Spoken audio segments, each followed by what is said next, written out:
Well, hello there, Internet. Hope you're doing okay today. Thanks for coming back to another wonderful episode of Play Economy. I am one of your lovely hosts, Rhinoceros Rex, joined as always by Beccatron herself. How we Hello, doing, y'all. folks? It's great to be back. It's been a week. It's been fun. It's been a weekend. Everyone is probably 5 pounds heavier, at least if you're Yes. stateside. And we're all gearing up and ready to try and lose that 5 pounds before we do this again in like 3 weeks for all the winter holidays. So here we are. Gear up, everyone. Excited to dig in today. We are joined by Topper. I guess real Hello. quickly, Topper, if you want to introduce yourself. Very high level. What's your Yeah, I feel like I should. What brought you here tonight? Well, you brought me here tonight, but Yeah, that's true. and I wish I had a more fun like username now. Looking at both of you, but anyway. So hi, I'm Topper. I am one of the builders of Crypto Colosseum. We have had a running game on Polygon for about a year. We were often in the top 10, and now we're building a new version 2, Larva Majorum, which is bigger, better, more graphics, more appealing to more people, I think. More Wootgump. More Wootgump. Yeah, all about the Wootgump. It's all about the Wootgump. Yeah, it's funny. I love that word actually. I find myself like saying it, and my wife was being like, "Why are you saying that word all the time?" Compelled. Yeah. So we will dig into everything Wootgump, everything the Mask of the Ancients, all that kind of stuff. Real quick, housekeeping notes. I don't know, Becca, are you doing anything for Decentral? Wait, what's going on? Art Basel is happening this week, right? Art, please tell me you're saying that in jest. Yes, of course. Okay. Yeah. I've heard many a serious Art Basil before. Yeah. Well, I mean, it tastes more delicious when you put basil on top of the art. That's it is known. It is known. Perhaps. Yeah. But are you doing anything? Are you doing? Yeah, I'm speaking at Decentral tomorrow at 3:45 on fashion Web3 panel. So I will be talking about Web3 KPIs and what a successful fashion Web3 partnership looks like. So catch me at Decentral, Mañana. Digital. Yeah. That'll Phygital. Are you going Phygital? I hate the word Phygital, so my company's called Physical. Just because I want to do an Olivia Newton-John parody and saying, "Let's get physical." Love it. Eventually, that will come. We will do it with our VR avatars for sure at some point. The full dance inside the metaverse. We got Bushido Brown saying hello, by the way. Hello, Bushido. Hello. Real quick, I have one housekeeping note, which is SXBet. You see the lovely logo right above Beccatron. You know that they take care of us here on Play Economy. So if you have been following along with the epic sordid story of my ability or inability, according to big marketing, to write ads, things, as always, they're just not going well. I keep coming up against walls left and right. Big marketing is really just knocking me down. So instead of me today reading an ad, I figured, let me wash my hands of it. I'm out. Ryan is no longer writing ads for SXBet. But I don't know if you all know this, but I just moved to a beach town. It's called Curry Beach in North Carolina. It's lovely. And I've been meeting a lot of fun people here. So what I wanted to do is introduce you all tonight to one of my great new friends that I met here, Tanner Bondi. He's been fantastic, really getting into everything. And I told him about the show, so he wanted to come on tonight. And he was like, you know what? I would love to just like meet the audience and hang out. So without further ado, I want to introduce you all to Tanner Bondi. Hey, what's up, Play Economy audience? I am Tanner Bondi. Sup, bros? It's gnarly to hang 10 with all you today. So I'm just getting back from, doing some 6 Sunset Patrol session shredding, with my stick. When I'm not out in the washing machine and filled to the gills with white water, you can usually find me hanging out with other groms and bros. And, it's 2022, so girls can be bros too. All right. After a long day, though, of choppy waves and carving gnar, me and my buds, we love to bottom turn into our favorite Web3 sports betting platform, SX.bet. I mean, every bitch and ankle slapper knows SX.bet is the largest blockchain betting platform by both volume and users, with over 225 million in bets since its inception. So when you're too busy bailing on a Barney because they're cutting you off, just remember to line up that lull, take a deep breath, and know you'll be macking on everything with SXBet, in a decentralized betting exchange that offers peer-to-peer betting, the ability to earn SX token as they bet, and even earn by staking their SX. Now, I know what you're all thinking. Tanner knows best, right? But Tanner, I'm not locking into Alicia Cool like you, brah.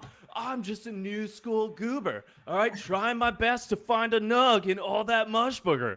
Fear not. Tanner's got you, my most bodacious new friend, because SXBet lets you flip the script on traditional centralized platforms, allowing users to own the house by becoming your own book. Shaka. The next time you want to head offshore, you overgunned and feeling like a paddle puss, just remember, you can bet on major professional sports, esports, crypto, NFTs, and more. That's what I call a party wave. Well, thanks, dudes and dudettes, for letting me riptide on your rocker on this totally racy show called Play Economy. Maybe we'll catch a slotted shooby tune. Stay wet, bros. Whoa. Oh, man, I just stepped out to go catch a quick drink. But it sounded like Tanner he's a really nice guy. I don't know. He's a really nice guy. I just feel like we watched Bill and Ted's Excellent Adventure right now. I did. It was method acting ahead of time. Okay, so we gotta add Tanner as a multiple personality potential, additional co-host to Play Economy. Yeah, so Tanner was auditioning. We'll see if he makes the cut. I mean, he's pretty heady, but he's a good guy. We really like hanging out. I think I need to go to Urban Dictionary for shredding some gnar. So I won't lie. I typed in surfing terms and looked up 50 of them and fit about 45 of them into that little snippet. So there we go. Right, your ads never cease to amaze me. People are going to stop watching Play Economy for the content and just come for the ads. That's why you came for the GameFi. You stayed for the bits. That's my thing. Well, cool. Well, I'm really excited to dig in. And one of the things that I wanted to show off first, before we get into even talking about things, is how cool and awesome the lore is. So I wanted to share this. Let me pull it up. And so make sure we can share the screen as well, because it is really neat. And let me make sure the volume isn't going to blow out everyone's ears. There we go. And show on stream. So everyone, real quick. This is your introduction to the masks of the ancients. Hold on to your pants.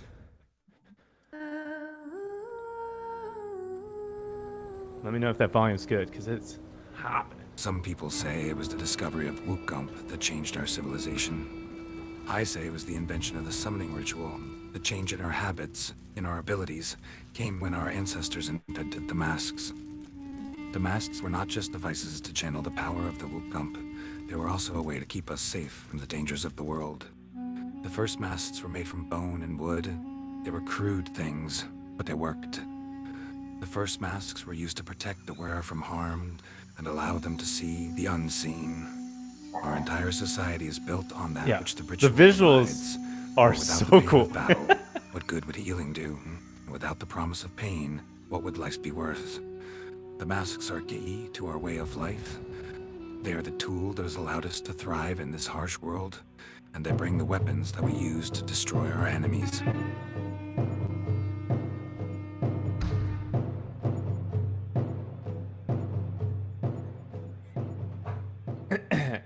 I love that. And lucky enough. Yeah, I love the elements of Afrofuturism in the lore, right? In the creative. Although there's kind of Asian influences, lots of different cultural influences, but I thought that was very fun. Yeah, we try and bring in a few different cultures into the game. We try to get pretty, we have tribes, we call them, from different parts of the world that all are part of the crypto-Roman experience there. And solar punk, but sort of ancient solar punk as opposed to futurist solar punk is how we go with that style of it. How many things have you typed in Dolly or Midjourney? Brainstorming. A lot, although we've gotten pretty good at getting that, and like the hard part is getting the consistent styles a lot of times with that too. It's that's part of the art, I guess, is the throwing away 99.9% and trying again, and then figuring out the sort of details that kind of make them consistent throughout the experience there. Yeah, that was like my first, when we were trying to set this up ahead of time, Becca, that was my first question. He was sending me some images and I was like, is this AI generated? This is so cool. But yeah, dude, it's nice. So for those of us who are uninitiated out there, who may be watching this in the future or watching this right now, who are like, what the hell is Wootgump? What is Crypto Colosseum? What are these Masks of the Ancients? Like, how set the world, if you have a world ready to be set for us. Dive into the lore a bit. Yeah, and I'll go quickly over some of the older bits, because otherwise I could just sit here and read a book about it probably. But, yeah. A very long time ago, there was an ancient civilization. They had this mineral scale that they found could open portals to other parts of the universe, and so their society grew without ships, but sort of faster than light travel. They could walk from place to place. One of the largest deposits they found was on the small green planet of Earth, in the Arctic. And there was a huge deposit of scale in the northern regions of the planet, and so large, in fact, that the alien that found it, the explorer, decided to close the portal so that that large deposit wouldn't make it into their society. It was too dangerous. Over a millennia, the scale started to bubble to the surface, and this plant started to form, powering itself off of the scale, called Wootgump. And Wootgump is this sort of amazing plant that has both psychoactive properties. It can make conscious beings see different things, and you can manipulate the Wootgump to cause different visions and hearings of the conscious beings around it. But it also has this immense power to heal everything around it, and to the point where there's this thriving tropical jungle in the Arctic, because those tropical plants are not killed by the cold, because of the Wootgump that's on the floor. And Wootgump can't be farmed; it can only be found, I guess. And so the societies, various human societies, have had to go to the Arctic jungle to harvest the Wootgump. Vikings being the first, the retro Vikings we call them, and the vegetarians. There's some interesting backstories with them too. But anyway, this is one of the things that I love, is like a lot of games come on here and they're like, yeah, we're just like, we got guys that go like whack whack, and other ones that go like pew pew, and like, and it's fun, and like I like the masks and the story and the lore. I'm like I'm eating this up. I love it. So keep going. Keep regaling us. I'll make it a little quicker too. But so the Wootgump, because it has this power to heal, the Romans, when they found out that the Vikings had it, Romans, not being the nicest people, came and sort of conquered the Arctic jungle, and now are sort of the dominant force around the harvesting of Wootgump. And because they already had this sort of gladiator battle rituals there, now the Wootgump just made that extraordinate, because there's no consequence to it, right? There's no death. You heal afterwards. It's just pain. But now the Romans also had a more advanced technology, so they were able to harness the power, drive it to their own goals, and that's why they have been able to produce these masks, which are much more powerful than anyone else had produced in the past. And the masks can even summon artifacts and people from the underworld up into the modern world. And so that's the story behind the masks. That's awesome. This story is like prolific. I love all the How different... much ayahuasca did you guys take? It's funny. Is someone from a team we worked with, they suggest that we psilocybin becoming a little more legal in the United States. That we normal. Why not? Then we create a Wootgump branded psilocybin. There you go. Yeah, it's definitely that's a revenue generator down the road, right? Yeah, that's the super subsidiary awesome. lines. Yeah. So so that's really cool backstory. So what I wanted to do really quickly is I wanted to show today you can get in and actually start playing. So I'm gonna stop sharing this. Actually, let's see how I can do this. And actually play a type of the game today. And so for those of you who aren't lucky enough to have retweeted that tweet that I sent earlier, which I will share in the chat soon, to potentially win a mask tonight, you can go out and earn a mask. Is that right? Through playing the game as of now? Yep, that's right. It takes some playing though. We have some really active players right now. But yeah, the in the game you're playing for what's called D-Gump, which is Gump that you get immediately from the game, and then that sort of vests in less fun way to talk about it, but like the Delph's the Gump. Web3 technical, all the tokenomic properties. Right. So you get Delph's Gump. Is that me? Did I go out or did Topper go out? I think Topper might have gone out. Oh, repeat that. You dropped out for just a second, but come back in. Okay, what I was saying, so when you earn the Delph's Gump, when you go back to play, you have to bring it with you back into the table. So it causes a little bit of risk for you because people can steal it from you. Yeah. But over the course of around 4 days, it turns into Wootgump. So you're exchanging your Delph's Gump for real Wootgump at the the Emperor's. So you can do that today. So I'm like sharing this. All right. So I'm gonna go play now. I'm gonna jump on in and walk us through and please no one make fun of me for my amazing skill. We are ramping up and Welcome to my table. Whoa. I'm Delph. The goal of the game is to harvest Wootgump. Set your warriors' desired destination and they will move towards the star. Warriors on the same tile will battle. The winner of a battle takes half the other warriors' Wootgump.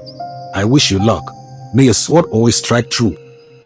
Also, the voice actors you've gotten are like amazing. I've watched a few videos as well. So I'll tell you secrets since we're on I like to drop alpha on these things. Yeah. So that one you just heard, Delph. He's awesome. He's a totally virtual actor. That's a resemble AI or replica AI, I should say, for that voice actor. Really? Oh wow! So all the audio is AI generated.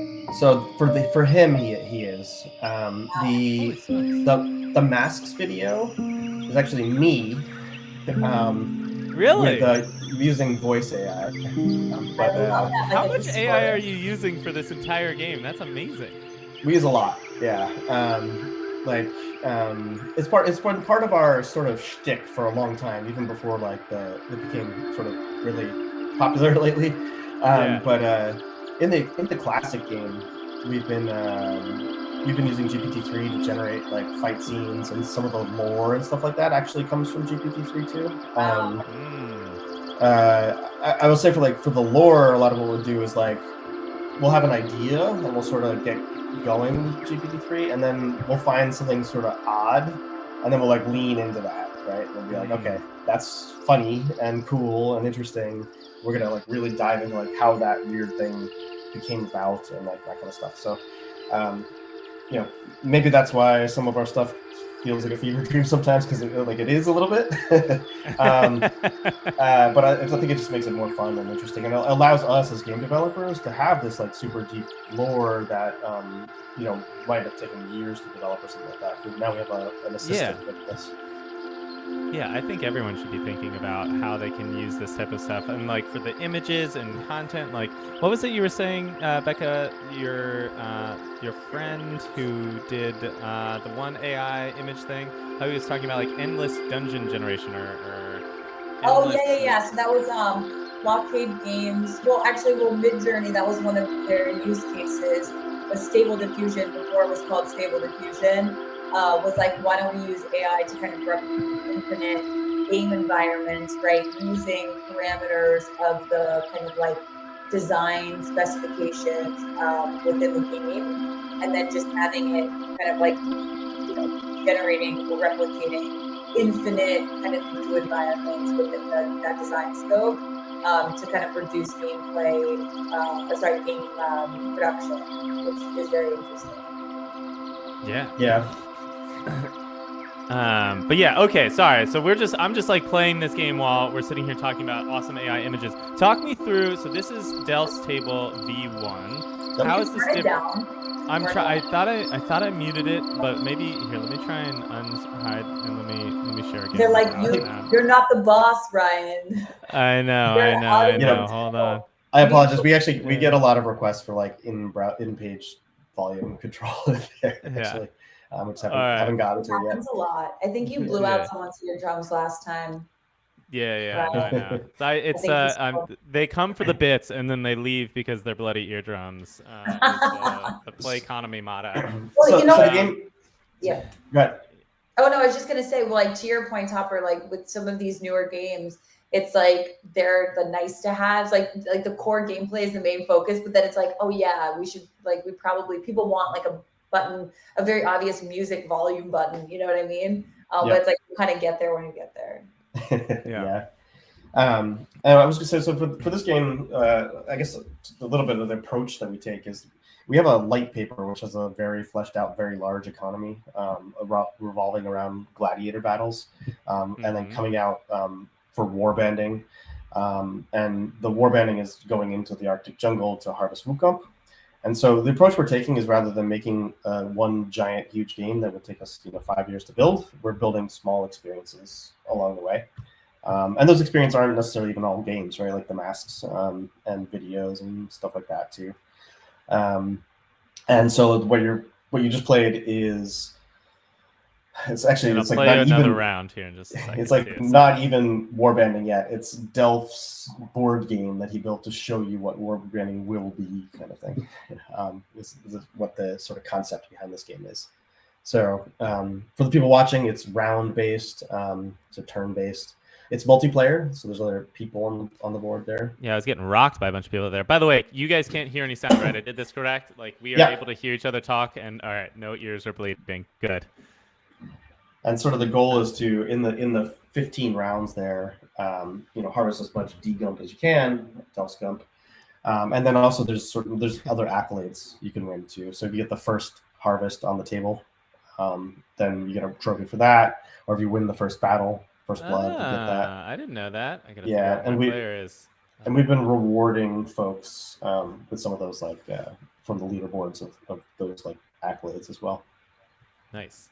Okay, so there's this big thing, and then Gump just basically appears out of each 12 rounds, and you just go and harvest. All right, so I wanted to figure out these cards, because I was playing earlier, and I didn't understand these cards. I could play a Berserk card or a Thief card. Walk me through what those mean. Yep, so hey, Forrest Gump. Nice. So those cards will apply to your next battle against a person. Okay. And the Thief is the easiest. Thief means you avoid the battle, but you steal 10% of their Gump. So you kind of sneak up, steal the Gump, and walk away. All right. Otherwise, these guys are battling here. Yeah, and whoever wins that gets 50% of the other person's D-Gump. All D-Gump. Whoa. And what's cool about that is we have some hardcore harvesters that are playing a lot, right? Yeah. And so when they walk on that table, they can have 300-400 Gump that you could go and steal from them. Wow. So often battling is a good strategy, especially for new players, which is the opposite of mini games. You don't have a lot at stake, right? That's interesting. Yeah, so unlike World of Warcraft or whatever, where as a more experienced player you can just go harvest to the newbies. This is kind of the opposite. The newbies get to harvest the experience a little bit. Nice. And then the Berserker. Yeah, so the Berserk is you take Wootgump right to the brain and makes you kind of crazy.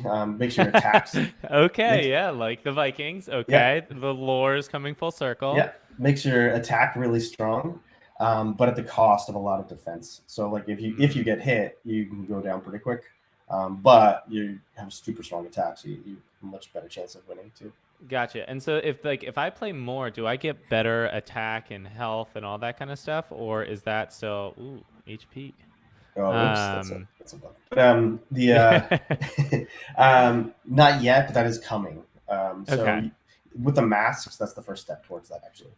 Got it. So really, like right now, it's kind of RNG if you win or lose, unless someone's using the Berserker, in which case they probably would win. If I'm just jumping out and making assumptions.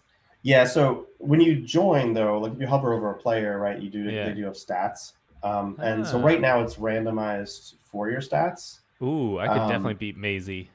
But that's the point, right? Like it does actually matter your stats in the individual game. Yeah. So what's coming next is the masks will let you keep your warrior, so you get to keep your stats, right? Yeah, I'm raking in the gump right now. I'm feeling good about this. And it all has. It has all of their stuff here. Okay, cool. And so I noticed that and so we were talking about this very slightly before we started the stream. But this is in this it's all web based. It's in Play Canva. So what was your what was your thinking behind web based browser games? Ooh yeah. Nice tee up.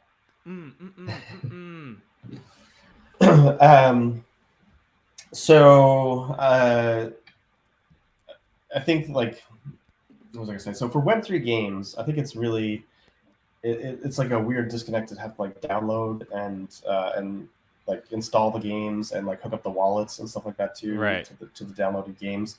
Also, a lot of the stores don't like crypto, right? So what are you talking about? Yeah, that's unheard of in this day and age.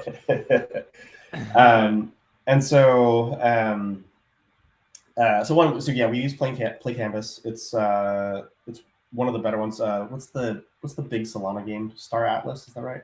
Yeah. Yes. Yeah. So I think they're doing a lot of their experience in Play Canvas as well. I think not the full game. I think that'll be a downloaded one, but I think they're sort of interim stuff has all been Play Canvas too.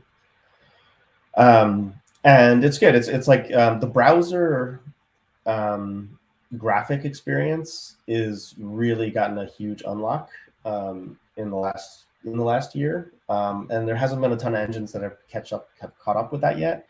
But you have direct access to the GPU from the browser nowadays. Wow. And for all the nerds watching, there's also Wasm in the browser now too, which is compiled. So you can actually produce full console level graphics in the browser now. Now, what you saw is obviously not that, but that's sort of coming in the next bit. And having browser games for the kind of concepts that we play with, which is multiplayer and social, adds so much ability to that, deep linking into a game, right? Hey, Topper's playing Del's table on table 42, join him, and you can deep link directly into that in a different experience than having to say deep link, download 4 gigabytes of game data, install it. Yeah. I mean, that's the approach Mini Royale and EV.io are going for, right? You just jump in, you can start playing right away. You don't really have to have a super robust 10 deck tower with the next 309 Ti whatever graphics card, and which I really enjoy, especially one of the things we're asking a lot of people that are traditional gamers that are coming into the space is, hey, you love games, right? Why don't you go install MetaMask and buy ETH for the first time and then do all of this other stuff, and on top of that download this game that's going to take up 40 megabytes or 40 gigabytes on your computer, and then have all these super there's where they already are asked so much by the traditional gaming industry than to go and then ask them for all this additional stuff. So if you make that first part easy, they're like, oh sweet, I'm actually playing the game, and then you're like, oh cool, I could just click and set up a wallet here. Oh cool, oh wait, I just got some crypto, that's neat. I love the idea behind that kind of easy onboarding for people, because like you said, you're never gonna I'm never gonna convince my brother, who's a huge World of Warcraft guy, who has played tons of high caliber game, he has the gaming PC, to be hey, come jump into this game and then go do this and then go do this and then go do this and then go to this, versus hey, let's just pop in a real quick web browser and we can play against each other real quick. I think that's I don't know, I love the idea behind it. I said this last time too, Ryan. I feel someone needs to coin the one-click gaming. I mean, maybe someone already owns that, but even if it's just a subsidiary of the game, right? It's like just like one click and you're in, and then you can decide if you want to, you know, kind of like be part of the community and the game. But I feel like that's just such a good way of getting people exposed like immediately, you know? You should coin it here first on Playconomy. One click gaming. Let's go. One click gaming. I mean, I love that because like so we do a lot for the onboarding experience, but I think we still have more to do. Like we require a wallet still, and like we don't want to have that yet all the time. But what's really cool, I mean, I was talking before the show about the sort of confluence of events leading to browser games soon, and like one of the other big unlocks that just happened is the new version of iOS. And Android has had for a little while, it's called Passkey. But the effect is that you can log into websites with your face or your finger now. I have not seen that yet. Interesting. And it's public-private key pairs. So that basically everyone has crypto native stuff in their pocket now. And it just happened in the last few months. So like we haven't seen what's experimenting with it yet. But I think that's like you could actually show up, someone could just do a Face ID, actually have a crypto wallet, like self-custodied for them, and then be playing, right? It's like, and then combined with us on SKALE, so you don't have to like do the gas tokens and all that stuff. Like, just one-click gaming, right? Or one scan gaming. One scan gaming. I know, that's awesome. Even one level deeper. Are all those anons gonna want to have their faces scanned? Well, they'll have their Delph table mask 3D render. Right. They'll pull in first. So that'll be good. But that actually, so you bring up a really, really good point, and we talked about this before because I know we had chatted on a Twitter Spaces about this, but you guys jumped from Polygon to SKALE, and I am always super curious about developers choosing which chain they want to build on, or why, or how they approach. Because like that's a very key component to the Web3 aspect of a game. And so again, like what I was saying before about having to ask them to do all these different things that are Web3, if they're not comfortable with Web3 doing it, then why, like then if they're in the middle of the gameplay and they have to like pay for a gas transaction to complete whatever task or do whatever thing, like all of these extra things that are layered on top. So like it sounds like you guys are doing really, really well on Polygon, and I'm wondering like why stop that and go on to something else and then all that kind of stuff. So tell us the story, the Topper and Crypto Colosseum story. Yeah, I mean, well, I will start by saying I don't think that anybody in Web3 gaming is doing really well yet, right? There aren't players yet, right? And we're all doing our best to figure out why and how, right? And so we're all just experimenting together and growing the pie, right? So, so for Polygon, let me start a little bit in the beginning of the time, so it's like not even as bad as this now. But like when we started, there was no on ramps directly to Polygon, so you had to go through the Ethereum mainnet first, and it was also like the height of like bull run, so like we had these players that just wanted to like have fun with their friends playing, and it was like, first, and also I was kind of proud of us.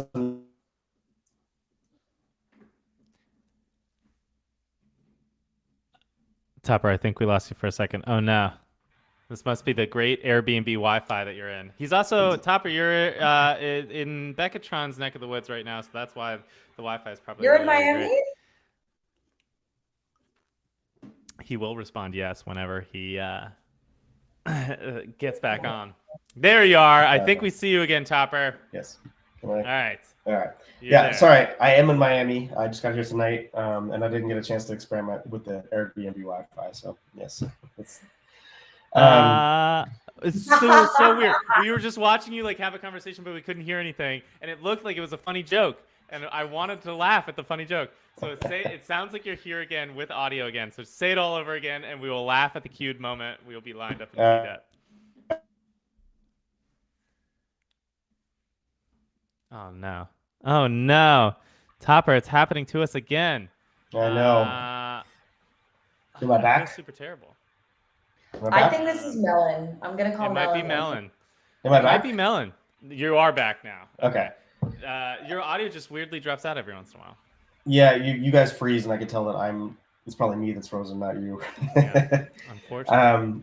But yeah, sorry about that. I was saying, yes, I am in Miami. Got here tonight, and I didn't get a chance to experiment with the Wi-Fi. You're good. So it's all good. We can fix it in post. The person who fixed it in post is me. So you're good. But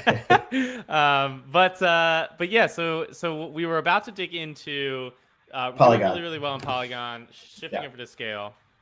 Yeah. Did I start talking about the on-ramps with Polygon yet? Yeah. So it was on-ramps. Okay. This is like early days, and there was Bull, Mania. Yes, all of those things. Yeah. So and I was saying I was proud of us because we were often the first dapp that anybody used, really. So we didn't really have people fresh to crypto, but we had people who had only used Coinbase or Binance before. Yeah. And so I was happy that we could be this fun experience for them. But then I was like, okay, all you need to do is figure out how to get some Matic, right? So here's what you're gonna do. You're gonna off ramp from Coinbase to Ethereum, which costs $50. Then you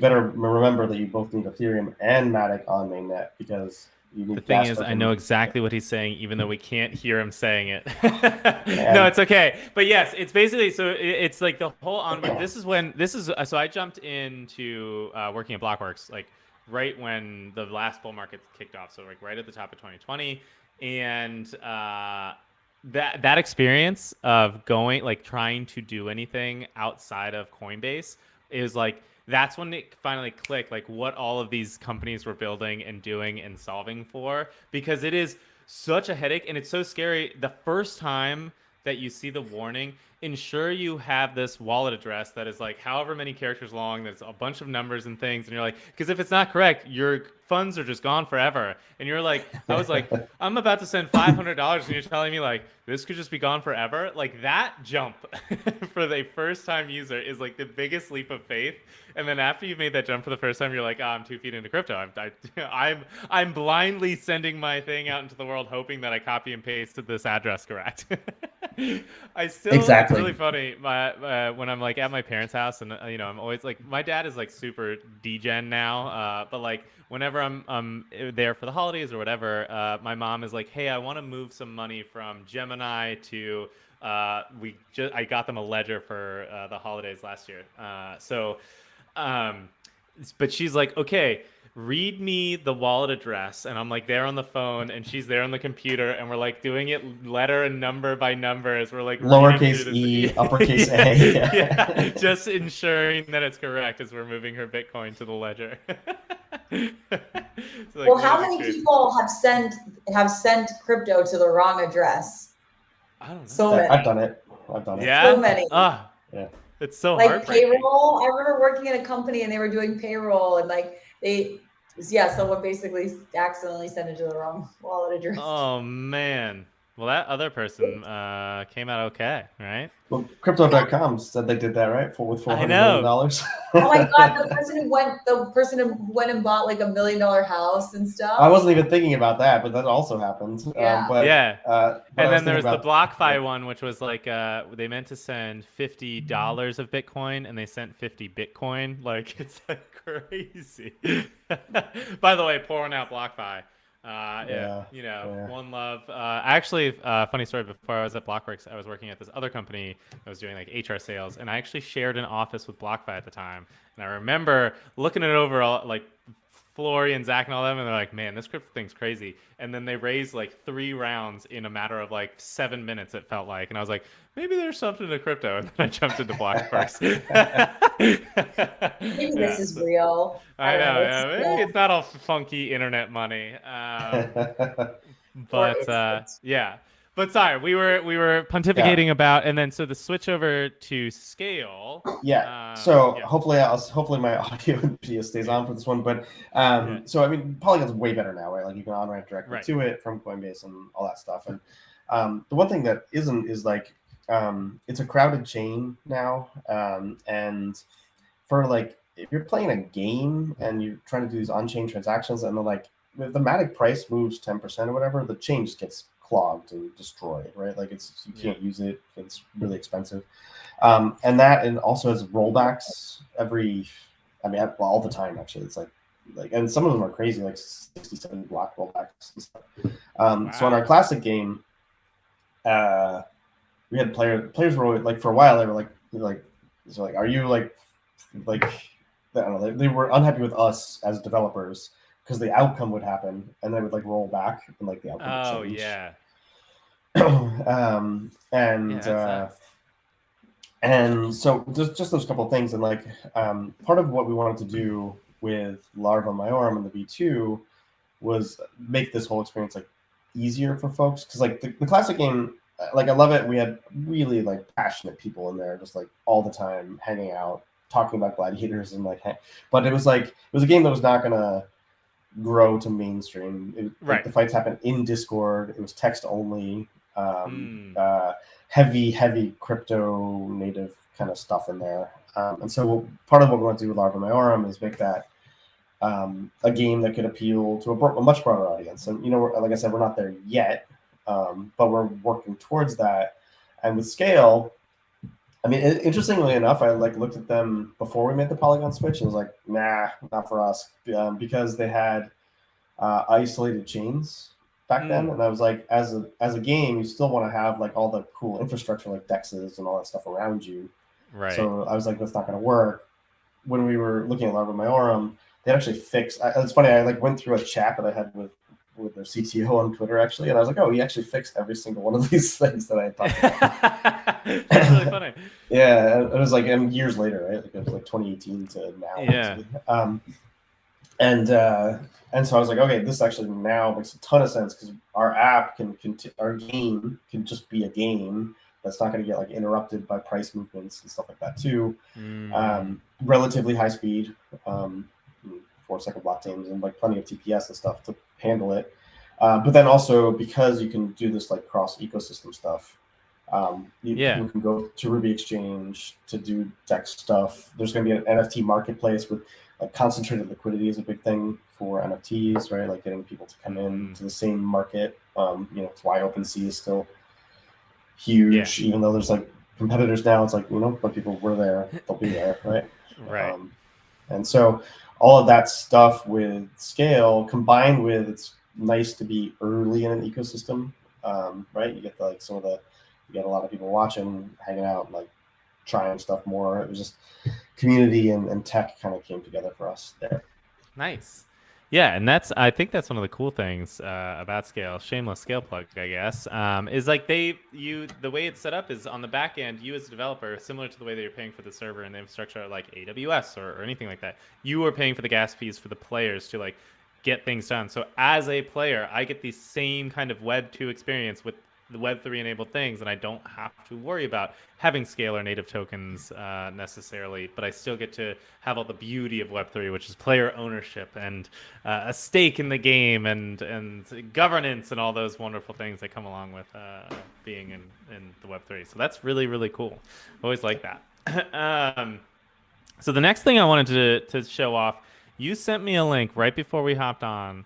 I don't know how many people know about what's about to happen, or do you want to preface or set up 2.0 before I just bring it up on screen and shout it out to the rooftops? Yeah, I mean, I'll give a little spiel. So like we've had Delph's Table running for 2 months or something like that. That's around there. Just collecting tons of feedback from people, and people have been great about that. Like volume sliders, yep. Volume sliders and stuff like that too. But also like there's too much waiting in the game, I think, right now too.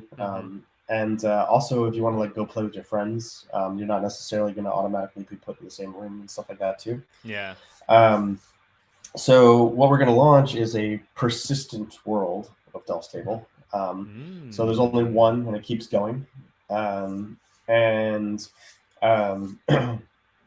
The players will be able to jump in, and this is kind of what I was talking about with like deep linking to browser games too. Like Topper is playing Delph's Table. Like, would you like to join him? And you could just hop into the same board that I'm playing, right? We still have a lot to work to do. We'll show a little bit of it tonight, but like there's still a lot more to go. But like this is kind of the feedback was like less waiting, more like people had a lot of fun when they were playing against each other. Like our top 5 players, whenever they would get on the same board, there was always like a tweet about like, oh look, I played against all these guys, right? And this should be the like experience all the time now. Right. Awesome. So what we're gonna do is we're gonna sound the alpha alert horn to get it going, and we're gonna look at, and let me make sure to pull this up. So right now, because it loads straight away, but I want to load this in. Rhinoceros Rex is about to jump in onto Dell's table. Maybe I should hop in there too, actually. Wait, you can. Oh, that's right. You can hop in there too. So it's like multiple people. Yeah. Whoa. Yeah. Whoa. Is this music jumping through, or is that just me? Yeah, it's jumping. If you hit the 1 key, it'll turn it down. Okay. Oh, so there is a. Yeah, so it's not quite a slider yet. It's a hidden. It's an Easter egg. Easter egg. Yeah. All right, let me. Can you hear the music, by the way, Becca, right now? Because it is okay. It is lit. All right. So this is just an open world that anyone can jump in at any time. I mean, well, I guess open world has certain definitions. Like it's a. Yeah. It's got a border, but yeah, I'm looking right at it. But yeah, and there's all these deer out here too. Yeah. So the deer love Gump. They're based off these the actual real world Siberian deer that love this mushroom that humans take, and they'll actually go knock over humans to grab it. Really? Yeah. So I gotta run away. Let's see. Where are you? What a like upgrade. I mean, everyone saw. I lost 5 Gump to a deer. Yeah. Once you get a certain amount of Gump, they'll start chasing after you. They'll leave you alone early on. Yeah. I'm gonna. Hey. There you go. Ooh, you're attacked. Battle. Oh, battle. Oh, I lost. I'm out. Man, my HP is so low. Oh, there you go. Reset. Okay, good. You gave me the God mode where I don't die. Yeah, and it was Wootgump. Yeah, Wootgump gave that to you. Oh, Wootgump. That's right. That's right. Sorry, excuse me. if you play the Berserk card, the deer will be scared of you and not chase after you. Also. Ooh, good to know. But yeah, this is, I mean, a significant upgrade. So anyone can jump in, collect Woot anytime without being turn-based, start attacking, stealing other people's D-Gump. Are we still doing D-Gump in here? Yep, it is. I mean, so what you're seeing now, I think also we just had a bug where it froze, but no worries. But as is with alpha games. The it'll be D-Gump. What you're just playing now is not hooked up to the blockchain at all. It's got a multiplayer server, but yeah, I think what happened is our the server went down. I think. Look at that beautiful sky. We get a nice little. If you put some northern lights in for the for the ambiance, I think that'd be a good choice. You know, the people in the Arctic always talk about how beautiful that is. It might be a nice touch. But that's a significant. How long did it? So you've been doing Delph's Table for 2 months. That's been live. How long have you been building this V2 then? I think this is probably about 3 or 4 weeks into the development cycle for that. Wow, I feel like that's fast. I think it's fast. We're using a lot of the same assets that we used from Delph's Table. So it's mostly just it's mostly programming, not so much art on there. New deer. Yeah. But I mean, and it's very different too. Like the other Delph's Table doesn't have this like multiplayer live stuff going on with it, so it's a little different. There's still a ways to go on that, obviously. Like we just hit a bug, and then also we want to have more. Right now, it's only the Berserk card. We want to be able to bring in a bunch of other cards and stuff like that too. Nice. And there's also really no end to it right now. And that's been, as we've been like sort of early playtesting this version, we're gonna have to figure out like, how do you know you're leveling up, right? Like how do you know you have enough come now to hop out, get a new card, come back in, that kind of stuff. So that's the stuff we're working on. All right, that's awesome. And so in this, when it launches, which could be for, I always say you need to give a hard, fast date that it launches, and the internet will remember it and immortalize it forever. But like you can wear your mask, and it gives you these extra boosts and perks and stuff like that in this. So actually, the way the masks work is that you use them. So they're kind of like you use them in the summoning ritual, and they're going to bring you a warrior. And the warrior will be the one that sticks around there, and then you can equip your warrior, and also like it'll be sort of a combination of like if you remember World of Warcraft, there was like slots on players. Right. It'll be sort of a simplified version of that, where you actually can put cards there, but not as many as World of Warcraft slots, like more like 6 or 7.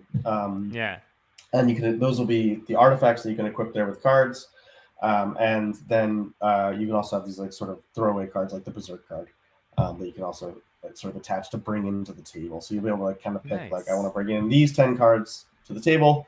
And I'm equipped, and I'll show in there. But you're going to be risking the gump that you've already harvested, right? That's still going to happen there. So. Is that like, not to say tokenomics is something that you should think about, but is that like the idea behind some of these tokenomic principles where it's not going to be inflated to forever? Is like people can risk real rewards by coming in and trying to earn more? Yeah, I mean it's the first step in a much larger token economics. There's a whole economy based on like eventually the economy revolves around the gladiators battling in the Colosseum. So you want to get your warrior to that level. Not all the warriors can make it to that level, but that's sort of the final goal. And we don't have that game yet, but that's kind of the path. Is that the so let's get esoteric. What do you believe? Where do you see Delph's table and the crypto Colosseum going? What's the end state? Yeah, what are you building towards?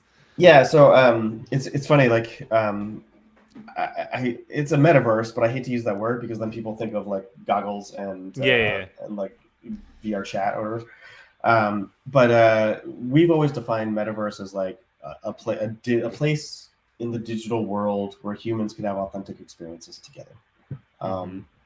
And humans can do ayahuasca together. Yes, I heard. Yes, exactly, and run away from dinner together.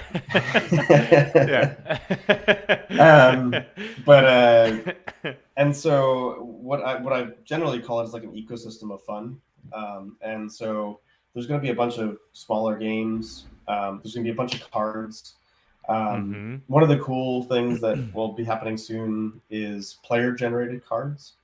And going back to the AI stuff, that's a huge unlock that AI lets us do, because the players can like describe the card that they want, and then we'll use GPT-3 to actually generate the name and sort of our own custom prompt engineering to create a nice piece of art.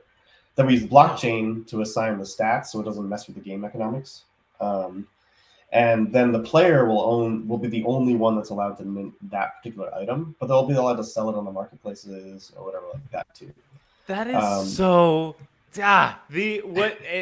the things that AI can bring to the table, like that's so cool, because that is like you are creating. It's not just like, oh, the devs have they've been so gracious to like hand me this thing that I feel like I can take to myself and I like, this is mine now. It's like no, this is like purely one of one. It's created like it couldn't have potentially been created by a human, who knows, but like it's generated on the spot for you, so like there's nothing in the. That's so cool. Yeah, and like blowing my mind. And as game developers, what like you like in theory you could do that now, but with the AI unlocks is that we'll have consistently quality art for it, right? And avoid time to penis, right? Like it's a game that's like game dev term, which means it's like how long does it take until, right? And usually that's really short, but now they actually can't do that, right? That's really cool. So ultimately what you're building to is this kind of like big, and mostly it'll be surviving, like it's around the gladiatorial battles, and there will be will there be like a world where you can like go out and power up your gladiator to get into and challenge other gladiators? Is that the hope? Yeah, so I think long term, like end state you asked about.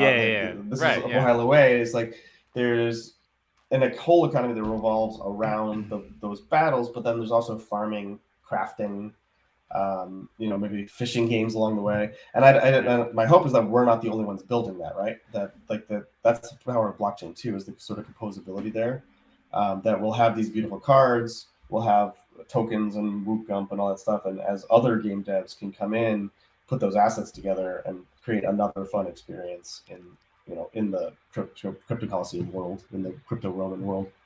Nice. Well, that's super sick. Well, we have kept you and your lovely family who had just arrived in Miami after was it a long drive or what have you? We came from Fort Myers, so not so long. Okay, not so long. Okay, good. But what before we head out, we do want to do the lovely giveaway for one of these lucky people who participated in this tweet out there. So first and foremost, because the audience is asking for it, they want their mask. They want their mask.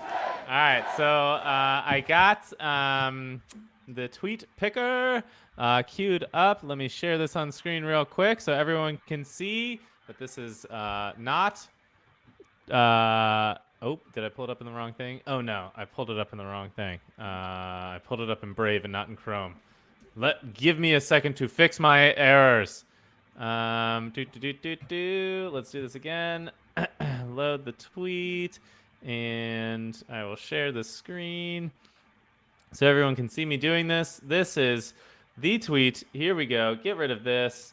You must follow. The rules were you needed to follow Larva Myorum. You needed to follow at Beccatron. And you needed to follow at RyanoRex. Here we go. And let's see. How many people were in the entries? Continue. We had, it looks like, 31 entries. Holy shamoly, friends and family.